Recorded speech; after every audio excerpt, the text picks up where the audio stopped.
পদত্যাগ করে দেশ ছেড়েছেন শেখ হাসিনা।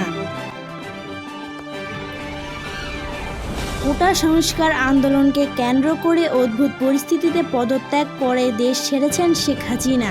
আজ সোমবার 5 আগস্ট এ প্রতিবেদন এ তথ্য জানিয়েছেন ভারতের সংবাদ মাধ্যম এনডিটিভি। এদিকে বার্তা সংস্থা এএফপি জানিয়েছেন বেলা 2:30টায় বঙ্গভবন থেকে একটি সামরিক হেলিকপ্টার শেখ হাসিনা উড্ডয়ন করে। এ সময় তার ছোট বোন শেখ রেহানার সঙ্গে ছিলেন। শেখ হাসিনা ও তার ছোট বোন শেখ রেহানা নিরাপদ স্থানে চলে গেছেন। শেখ হাসিনা যাওয়ার আগে একটি ভাষণ রেকর্ড করে যেতে চেয়েছিলেন, কিন্তু সে সুযোগ পাননি। প্রতিবেদনে আরও বলা হয়েছে, তারা হেলিকপ্টারে ভারতের পশ্চিমবঙ্গে উদ্দেশ্যে রওনা দিয়েছেন।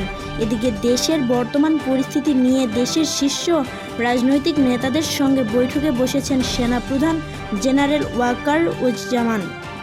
জানা গেছে, বৈঠকে জাতীয় পার্টির সিনিয়র চেয়ারম্যান আনিসুর রহমান মাহমুদ ও পার্টির মহাসচিব মুজিবুর হক চন্না ও ঢাকা বিশ্ববিদ্যালয় আইন বিভাগের অধ্যাপক অফিস নজরুল সহ অনেকেই বৈঠকে অংশ নিয়েছেন।